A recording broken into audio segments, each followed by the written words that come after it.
আওয়ামী লীগ যে দোষে দুষ্ট ঠিক একই দোষে জাতীয় পার্টিও দুষ্ট। তাহলে আজকে আপনি জাতীয় পার্টিকে সুযোগ করে দিচ্ছেন নির্বাচনে অংশগ্রহণ করার, একই সাথে আপনি আওয়ামী লীগকে তাহলে কেন বাইরে রাখবেন?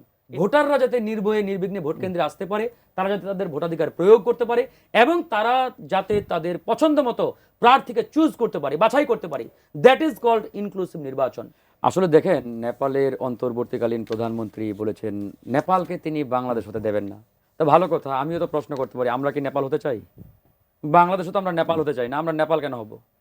আমরা তো নেপালের থেকে ভালো আছি, নেপালের থেকে অনেক অ্যাডভান্স বাংলাদেশ, সুতরাং আমরাই তো নেপাল হব না। তো তার জায়গা থেকে তিনি বলেছেন বর্তমান পরিস্থিতি কি আপনি সন্তুষ্ট? তাহলে না, সেটা ভিন্ন প্রেক্ষাপট, এটাতে আমরা আলোচনায় আসবো। নেপালের প্রধানমন্ত্রী তার জায়গা থেকে বলছেন তার দেশকে বাংলাদেশ হতে দেবেন না, ভালো কথা, তিনি নাই দিতে পারেন। তিনি এটাও বলতে পারেন যে আমার দেশকে আমি চীনও হতে দেবো না, আমেরিকা হতে দেবো না, তার দেশের বিষয় এটা।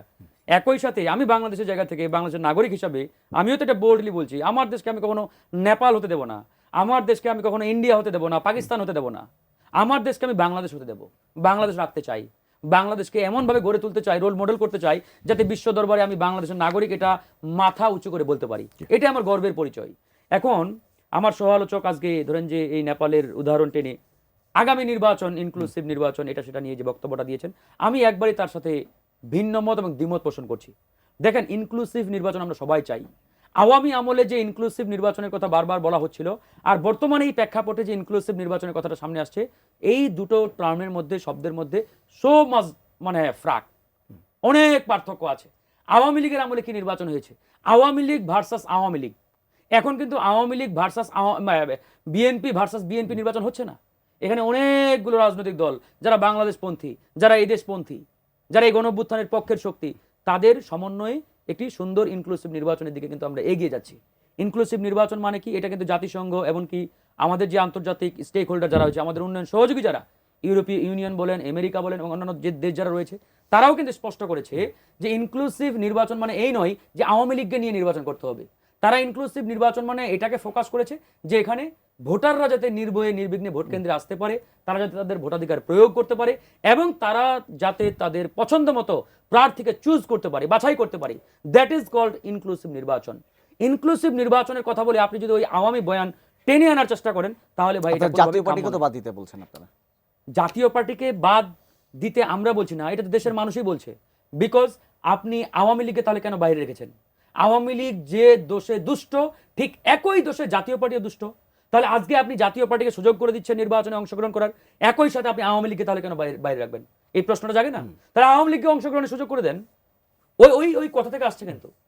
সুতরাং আপনি যদি আওয়ামী লীগকে নিষেধাজ্ঞার মধ্যে রেখে নির্বাচনের বাইরে রাখার কথা বলেন বা বাইরে রাখেন, তাহলে একইভাবে জাতীয় পার্টি এই নির্বাচনে অংশগ্রহণ করার কোনো সুযোগ নেই, কোনো রাস্তা নেই, কোনো ওয়ে নেই, লজিক্যাল কোনো পয়েন্ট আপনি দেখাতে পারবেন না।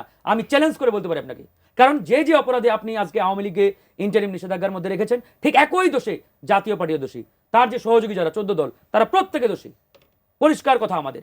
হ্যাঁ, এখন আপনি সে জায়গায় ডিসাইড করেন, আপনি সেটা নিয়ে বক্তব্য দিতে পারেন, কথা বলতে পারেন যে আওয়ামী লীগকে আপনি আসলে নির্বাহী আদেশে নিষেধাজ্ঞার মধ্যে ফেলতে পারেন কিনা, দ্যাট ইজ অ্যানাদার কোয়েশ্চেন, সেটা ভিন্ন প্রেক্ষাপট, সেটা নিয়ে আলোচনা হতে পারে। কিন্তু আপনি ওই আওয়ামী লীগের প্রশ্নটা সামনে এনে ইনক্লুসিভ নির্বাচনের কথা বলবেন, আবার এখানে আওয়ামী লীগকে চাইবেন, জাতীয় পার্টিকে চাইবেন, এটা আসলে কোনোভাবে কাম্য হতে পারে না, কোনোভাবেই না। একবার আমাদের পরিষ্কার বক্তব্য, যারা গণহত্যার সাথে জড়িত, যারা গণহত্যা চালিয়েছে, এদের আগে বিচার হতে হবে। হ্যাঁ, আমরা কিন্তু বলছি যে আগে বিচার, এরা বিচারের মুখোমুখি হবে, রায় হবে। যদি বিচারের পরে তারা আসলে ধরেন যে আপনার অপরাধী সাব্যস্ত না হয়, ওকে ফাইন, নির্বাচনে অংশগ্রহণ করবে। আর তারা যদি বিচারের মুখোমুখি হয়ে অপরাধী সাব্যস্ত হয়, বিচারের মুখোমুখি হয়ে তারা যদি আপনার ক্রিমিনাল সাব্যস্ত হয়, তাহলে তো ভিন্ন প্রেক্ষাপট, কোনো সুযোগে নেই। বিচারের আগ পর্যন্ত আপনি কোনোভাবেই তাদেরকে অ্যালাউ করতে পারেন না। আপনার যদি একটা জমি নিয়ে ঝামেলা হয়, আপনি দেখবেন কোর্টে মামলা করলে বা ধরেন যে একটা বিচারের মুখোমুখি হলে, ওটাতে কিন্তু একটা ইন্টারিম ইনজাংশন দেয় যে তোমরা উভয়ে ওখানে যাবো না, যারা ওই ঘটনার সাথে জড়িত, যে ওখানে নিষিদ্ধ তোমাদের জন্য। তো ঠিক একইভাবে জাতীয় পার্টি বলেন, আওয়ামী লীগ বলেন, তারা তো এই হত্যাকাণ্ডের সাথে জড়িত নাকি, গণহত্যা চালিয়েছে। এটা কি আমার সহ-আলোচক ভাই অস্বীকার করতে পারবে যে তারা গণহত্যা চালাই নাই? তারা আমার শিশুদেরকে গুলি করে হত্যা করে নাই, ছাত্র ভাইদের বুকে গুলি চালাই নাই, মায়ের কোলে ছোট শিশু 6 মাসের, সেটাকে হেলিকপ্টার থেকে গুলি করে হত্যা করে। জাতীয় পার্টি তো সরকারে ছিল না। আজব কাহিনী। অবশ্যই সরকারে ছিল, আপনি কি বলেন এটা ভাই? তারা সরকারে ছিল, বিরোধী দলও ছিল। পৃথিবীর ইতিহাসে বিরল ঘটনা, পৃথিবীর ইতিহাসে এরকম ঘটনা কোথাও ঘটে নাই যে একই সাথে সরকারে আবার বিরোধী দলে। আর আপনি বলছেন সরকারে ছিল না, তাদের কয়জন মন্ত্রী সরকারে ছিল আপনি জানেন? ওই এই সরকারের ছিল না তো, যে সরকার এই করলো। লাস্ট ছিল না, Last ছিল তো না। গণহত্যা তো শুধু এখানেই হয় নাই, 14 বছর ধরে 16 বছর ধরে তো, 71 গণহত্যা যারা করেছিল তারা কি করে নির্বাচনে অংশ নিচ্ছে? সেটা তো কোর্ট বলবে, ও আচ্ছা, কোর্ট রায় দিয়েছে সেই না? বিষয়ে আপনাদের কোনো কথা যারা, নেই। সেটা আমরা কেন বলবো, জনগণ ডিসাইড তাহলে করবে, আপনারা আইন তো আদালত বলছেন আছে। আওয়ামী লীগ নিয়ে, হ্যাঁ, আওয়ামী লীগ তো বিচারাধীন তাহলে অবস্থার জামাত মধ্যে রয়েছে। নিয়ে বলবেন না কেন? তো জামাতের বিষয়টা কি? জামাতের বিষয় কোর্টে বিচারাধীন আছে? কোথায় কেন থাকবে না? কোর্ট তো আছে এখনো। মামলা করেন আপনি? তো মামলা তো জব জনতার যে মামলা, আপনি দেখুন যে না, আপনি প্রশ্নগুলো। মামলা করেন, আচ্ছা, আপনি জনতা শেষ মামলা করুন কেন? পরে আমি না, বলছি। Of course. আপনি শেষ করুন, আমি আমি তো কি বলবো বলবো এখন? মুখ দিয়ে জোর করে ঠেলে আমি আমার জিনিসটা বাস্তবায়ন আচ্ছা, করতে আমি পারবো না। যদি- ঠেলা দেশের ঠেলি system বা আছে, এটা সাউন্ড আইন শুনে আদালত বোঝা আছে, যাচ্ছে না, না। ঠেলা ঠেলি কে করছে। না, আপনি আমরা যেটা আস্তে বলছেন, কথা বলি।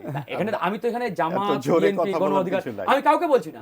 আমার যদি অপরাধ থাকে আপনি মামলা করতে পারেন, আপনি যদি আমার দ্বারা ভিক্টিমাইজ হন, আমার দ্বারা ক্ষতিগ্রস্ত হন, ভাই of 30 course, লক্ষ মানুষ মেরেছে, এটা আরে নিয়ে বাবারে, মামলা আমার ওই করতে হবে 30 লক্ষ আজকে। মানুষের কি মানে 54 বছর পরে আমাকে না, না, মামলা আমি করতে সেটা বলছেন বলছি না, আপনি। ওই 30 লক্ষ ভালো। মানুষের উত্তরসূরি আছে কি না? হ্যাঁ, কেউ আছে? নাই, নাই? কেউ মানে নাই, তাদের না। উত্তরসূরি কেউ নাই? আসলে কেউ নাতি, নাই। পতি কেউ নাই? কেউ নাই, তাহলে আসলে আপনি কেউ তাদের নাই। পক্ষ হয়ে তো না, guardian আসলে হিসেবে এখন করতে পারেন। আমাকে খুঁজে বের করতে হচ্ছে, মানে কতখানি হাস্যকর জায়গায় আমরা না, পৌঁছেছি। আপনার কারণে তো বলছি না, ভাই। আমাকে বলতে দেন তাহলে এখন। উদ্বোধ করুন, আপনার কথা আপনার সঙ্গে কথা হয়নি।